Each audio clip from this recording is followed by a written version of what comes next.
اب تک چوروں کی پہنچ سے کس طرح بچا ہوا تھا؟ یہ ٹھیک ہے کہ نیچے کے کمرے مقفل ہیں، لیکن چور حضرات ایسے بند تالوں کو کب خاطر میں لاتے ہیں؟ پھر میں نے سوچا کہ ہو سکتا ہے چور اس حویلی کی ڈراؤنی فضا سے خوفزدہ ہو گئے ہوں، یا اب تک چوروں کا ذہن اس حویلی کی طرف گیا ہی نہ ہو۔ حالانکہ یہ دونوں باتیں حلق سے اترتی نہیں تھیں۔ بہرحال کچھ بھی ہو، لیکن ایک بات مجھے بڑی عجیب محسوس ہو رہی تھی کہ جب حویلی میں اتنا ہی قیمتی سامان موجود تھا تو اس کے مالک نے اسے کس طرح نظر انداز کر دیا اور یہ سامان یہاں سے اٹھا کر اپنے شہر والے مکان میں کیوں نہ منتقل کیا؟ یہ ساری باتیں میری سمجھ میں نہیں آ رہی تھیں۔ خیر، اس کا سبب کچھ بھی ہو، ہم دوست تو مطمئن تھے کہ ایک اچھی اور بڑی حویلی رہنے کے لیے مل گئی، وہ بھی کم کرائے میں۔ نہ جانے کیوں دن بدن یہ احساس شدت سے بڑھتا جا رہا تھا کہ ہمارے علاوہ بھی یہاں کوئی رہنے لگا ہے، حالانکہ ہمیں آج تک کوئی نظر نہیں آیا تھا، نہ ہی ہم نے کسی کی آواز سنی تھی، پھر بھی ہم اس کا کوئی سبب نہ جان سکے۔ یہ بے جا خوف اور اس حویلی میں کسی نادیدہ ہستی کی موجودگی کا احساس نہایت عجیب تھا۔ اسی رات ایک اور عجیب اور انوکھا واقعہ پیش آیا۔ میرے تینوں دوست سوئے ہوئے تھے اور میں ایک کتاب پڑھ رہا تھا کہ دفعتاً مجھے ایک ہلکی سی آواز سنائی دی۔ میرے کان کھڑے ہوئے، میں نے غور سے سنا تو پتہ چلا کہ آواز اوپر سے آ رہی ہے، یوں جیسے اوپر کے کمرے میں کوئی چل پھر رہا ہو۔ میں نے جیب سے گھڑی نکال کر وقت دیکھا تو 12:30 بجے تھے۔ میں نے کتاب رکھ دی اور اپنی جگہ سے اٹھ کھڑا ہوا، مگر آواز تھوڑی دیر میں بند ہو گئی۔ میں نے سوچا کہیں کوئی چور تو نہیں، لیکن ایسی بات نہ تھی کیونکہ عقب سے اس مکان میں داخل ہونے کا کوئی راستہ نہ تھا، جبکہ بیرونی دروازہ بند تھا۔ اب حویلی میں مکمل خاموشی چھائی ہوئی تھی۔ مجھے خیال آیا کہ شاید مجھے دھوکہ ہوا ہے۔ خیر، میں نے اس خیال کو ذہن سے چھٹک دیا اور سونے کی کوشش کرنے لگا۔ پھر نہ جانے کب میں نیند کی وادیوں میں پہنچ گیا۔ اس سے اگلی رات ایک اور واقعہ پیش آیا جس نے مجھے بہت کچھ سوچنے پر مجبور کر دیا۔ رات تقریباً 1 بجے عثمان نے مجھے نیند سے اٹھایا اور بولا، سنو، اوپر سے آوازیں آ رہی ہیں۔ میں نے غور سے سنا تو واقعی آوازیں آ رہی تھیں، قدموں کی ہلکی ہلکی چاپ، جیسے کوئی اوپر چل رہا ہو، لیکن تھوڑی ہی دیر بعد آواز بند ہو گئی۔ پھر زیادہ دیر نہ گزری تھی کہ اچانک آواز آنے لگی۔ یہ سسکیوں کی آواز تھی، جیسے کوئی عورت چپکے چپکے سسک رہی ہو۔ عثمان کے چہرے پر خوف کے تاثرات ابھر آئے۔ میں خود بھی پریشان ہو گیا تھا، مگر میں نے عثمان کو تسلی دی۔ میں حیران تھا کہ اوپر کے تینوں کمرے تو خالی ہیں، جبکہ ایک کمرہ نہ جانے کتنے دن سے بند ہے۔ کیا یہ آوازیں اسی کمرے سے بلند ہو رہی ہیں؟ مجھے عجیب عجیب سے خیالات آنے لگے۔ میں اپنے بستر سے اٹھا تاکہ باہر دیکھ سکوں، مگر ابھی دروازے تک ہی پہنچا تھا کہ اچانک آواز بند ہو گئی اور پوری حویلی میں خاموشی طاری ہو گئی۔ اب مجھے بھی شک ہونے لگا کہ یہ پراسرار حویلی واقعی آصف زدہ ہے۔ پہلے دن سے ہمارے دلوں پر چھائی ہوئی بے سبب کی دہشت، اس ویران حویلی کا یہ غیر فطری سناٹا، اور اب یہ آوازیں ہمیں یہ بتا رہی تھی کہ حویلی کے بارے میں لوگوں کا کہنا بالکل درست ہے۔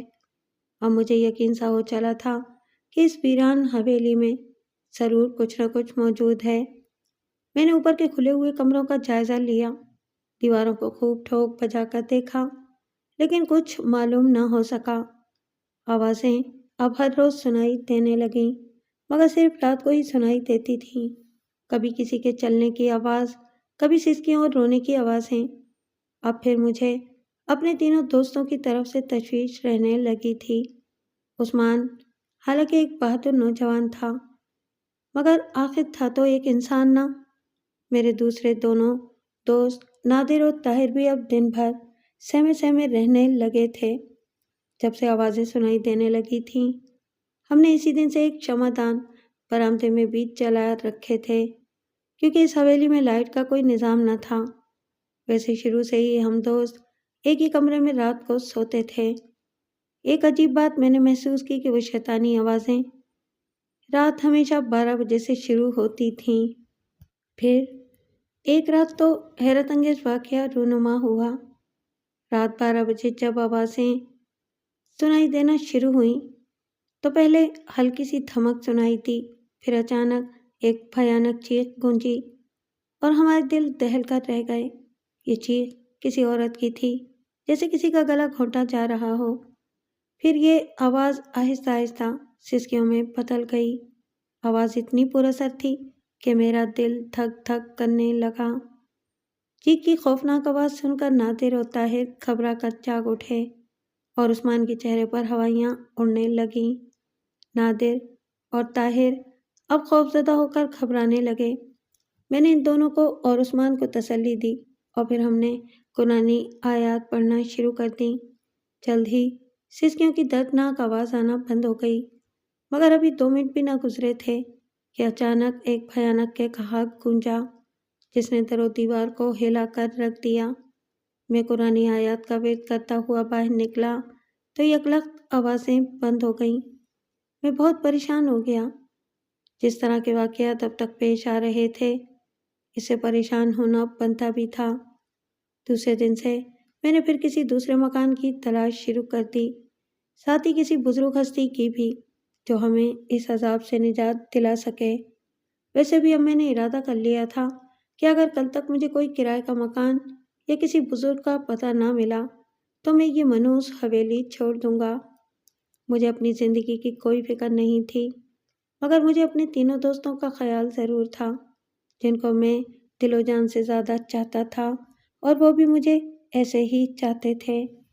حالانکہ میں سمجھتا تھا کہ حویلی میں بھوت ہمیں صرف ڈرا رہے ہیں، وہ ہمیں نقصان نہیں پہنچا سکتے، لیکن پھر بھی اپنے دوستوں کی میں زندگی داؤ پر نہیں لگا سکتا تھا۔ میں اب فکر مند رہنے لگا۔ رات کو پھر وہی شیطانی آوازیں سنائی دیں۔ اب اس بات میں شک و شبے کی کوئی گنجائش نہیں تھی کہ یہ پراسرار حویلی آسیب زدہ ہے۔ پھر مجھے ایک دوست کی زبانی پتہ لگا کہ شہر میں ایک عامل کا بڑا چرچا ہے۔ وہ خدا کے پیارے بندے ہیں، ان کے پاس ہر وقت لوگوں کا تانتا بندھا رہتا ہے۔ لوگ دور دور سے ان کے بعد دعا کروانے آتے ہیں۔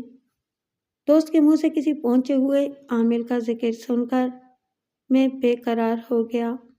میں خود ہی کسی ایسے عامل کی تلاش میں تھا جو مجھے اس مصیبت سے نجات دلا دے جس سے آج کل میں دوچار تھا۔ شام کو ڈیوٹی ختم کرنے کے بعد میں اس عامل کی خدمت میں حاضر ہو گیا۔ واقعی جیسا سنا تھا اس سے کہیں بڑھ کر انہیں پایا۔ وہاں پہلے سے ہی لوگوں کا کافی ہجوم تھا۔ اس میں کئی بیمار لوگ بھی میں نے دیکھے، لیکن وہاں پہنچتے ہی ایک حیران کن واقعہ پیش آیا۔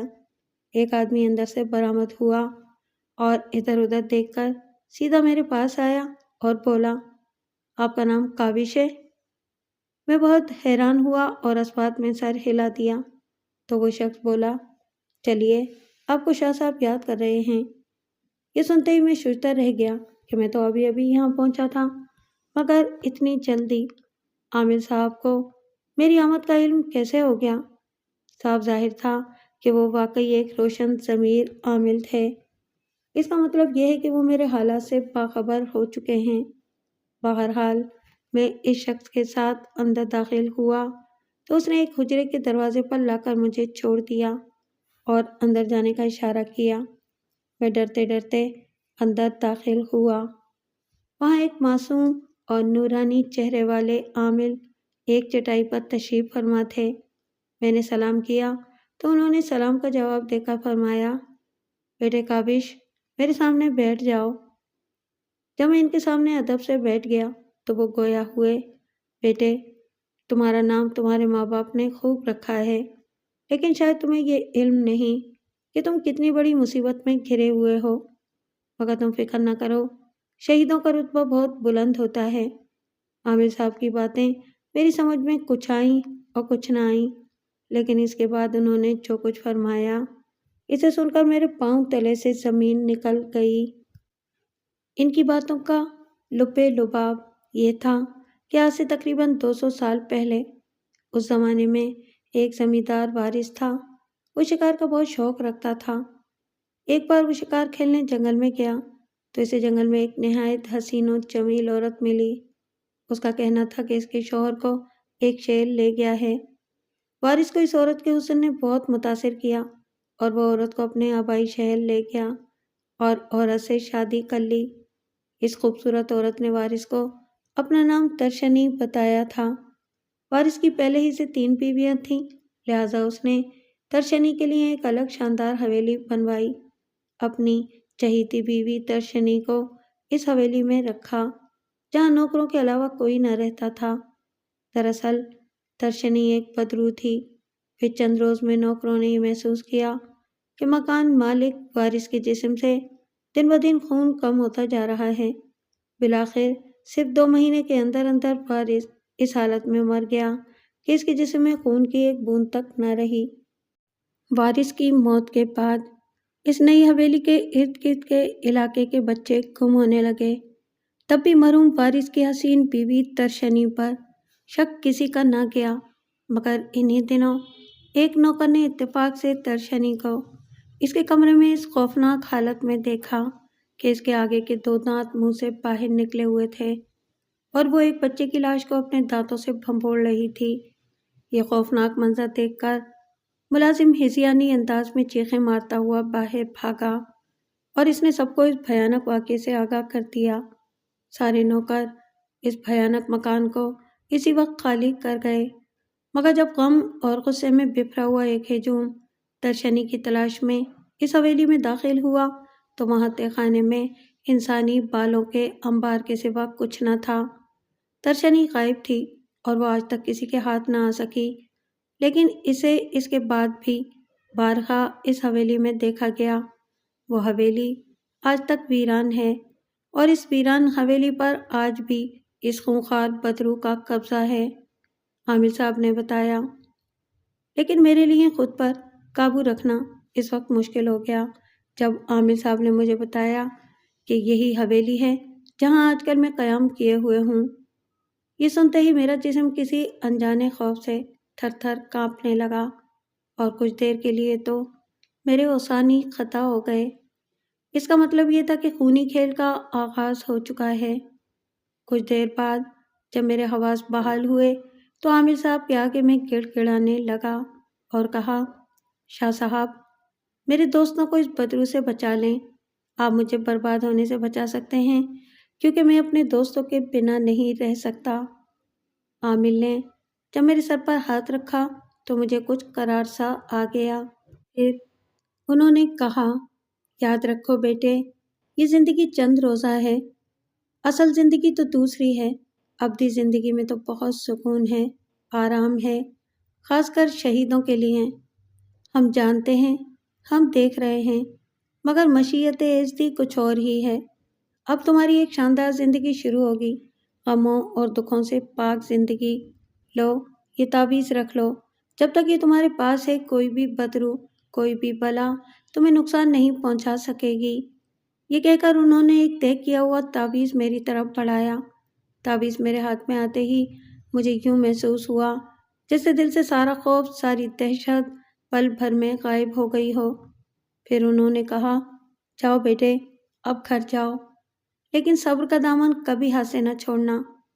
انسان بہت کمزور ہے، اور ہاں، ایک بات اور وہ یہ کہ اس بدرو سے نجات تمہاری اپنی ذات سے ہی ہوگی۔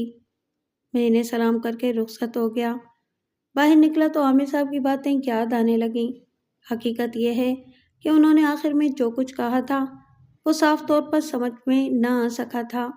البتہ مجھے اس بات پر حیرت تھی کہ وہ بدرو صدیوں سے زندہ چلی آ رہی تھی، لیکن آج تک کوئی اس کا کچھ نہیں بگاڑ سکا تھا۔ جب میں گھر پہنچا تو عثمان، طاہر اور نادر تینوں ہی گھبرائے ہوئے تھے۔ خوف اور سراسیمگی ان کے چہروں سے عیاں تھی۔ عثمان کی مارے ڈر کی آواز نہیں نکل رہی تھی۔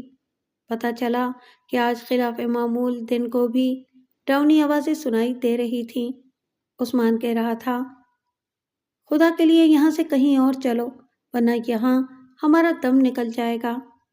میں نے تینوں کو تسلی دی کہ گھبرانے کی کوئی ضرورت نہیں ہے، وہ آوازیں ہمارا کچھ نہیں بگاڑ سکتی۔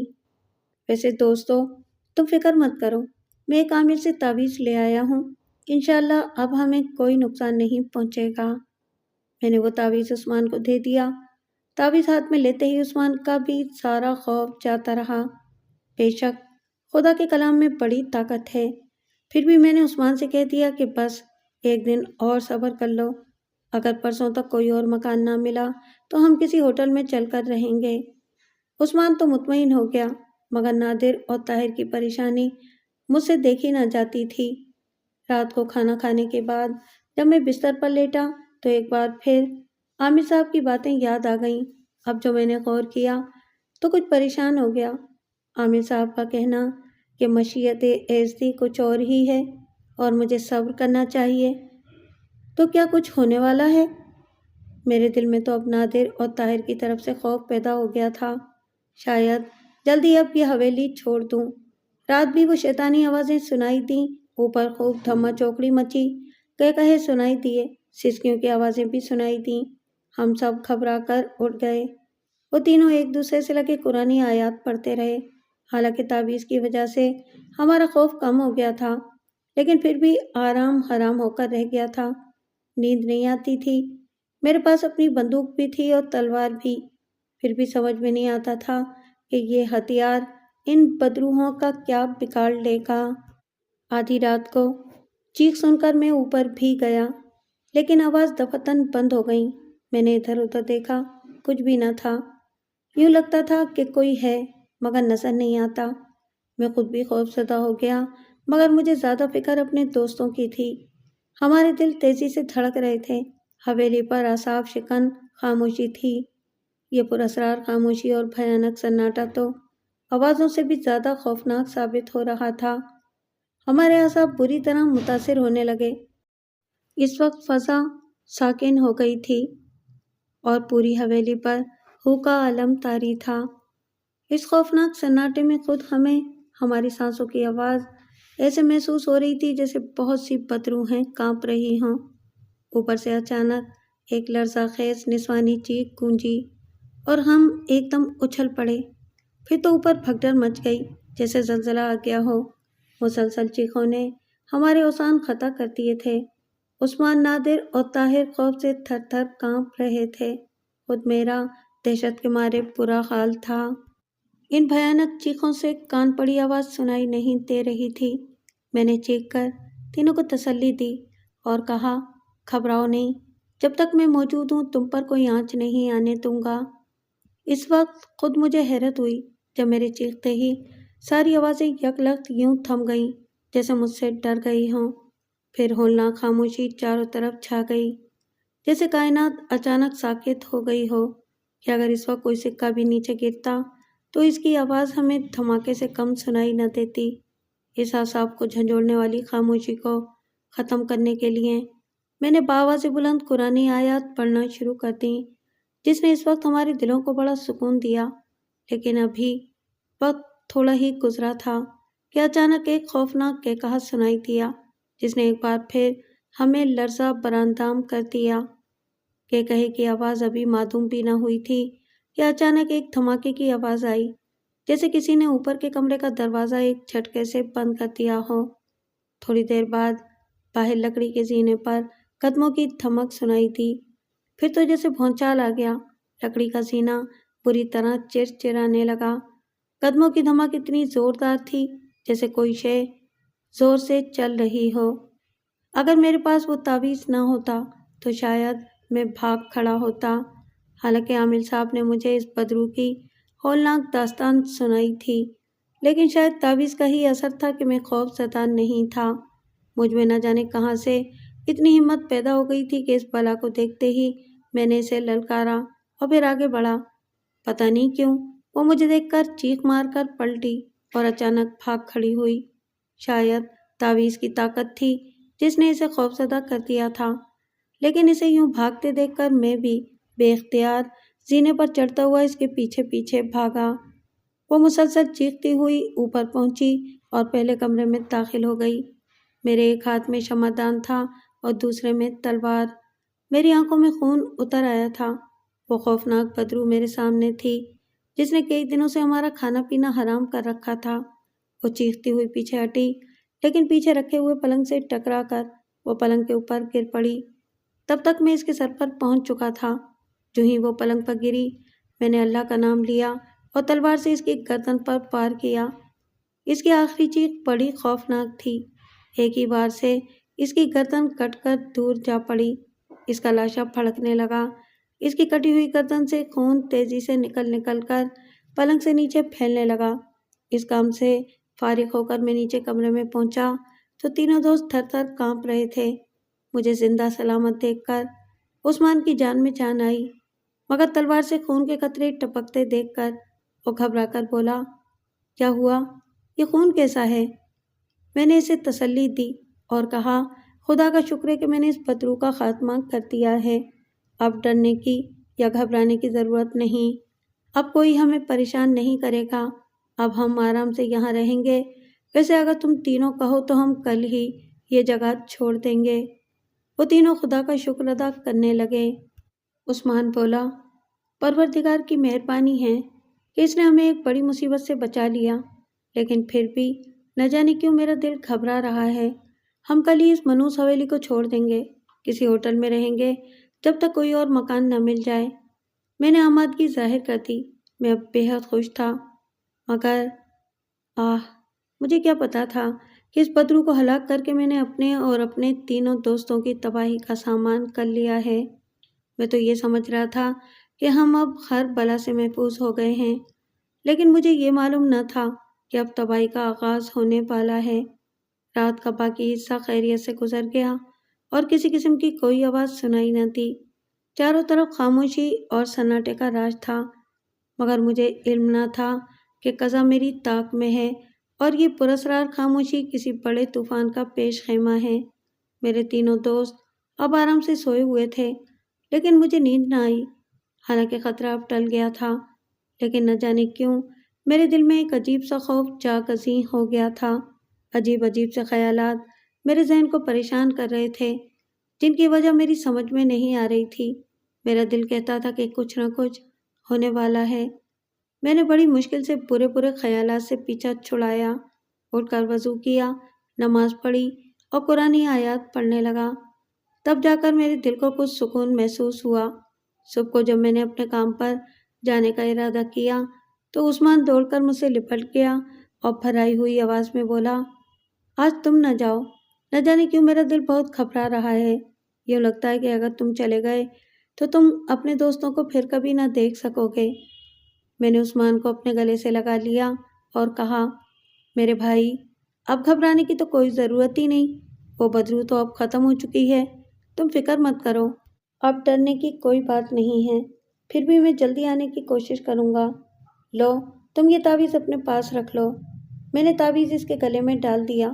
اب شام تک کی تو بات ہے، شام کو تو ہم یہ حویلی چھوڑ ہی دیں گے، لہٰذا تم کوئی فکر نہ کرو، میں شام کو جلدی آ جاؤں گا۔ میں نے اس کو تسلی دی۔ نادر اور طاہر بھی گمسم کھڑے ٹکر مجھے دیکھ رہے تھے۔ میں نے انہیں گلے لگا کر تسلی دی تو ان کا جسم کپ کپا رہا تھا۔ میں بے حد حیران ہوا اور سوچنے لگا کہ آج ان تینوں کو ہو کیا گیا ہے۔ آج تک تو ایسا کبھی نہیں ہوا، لیکن پھر بھی میں نے سوچا کہ شاید رات کے خوفناک واقعے کا رد عمل ہے۔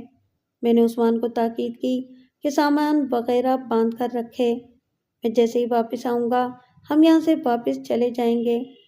جب میں دروازے سے باہر نکلنے لگا تو عثمان ایک بار پھر میرے گلے لگ گیا۔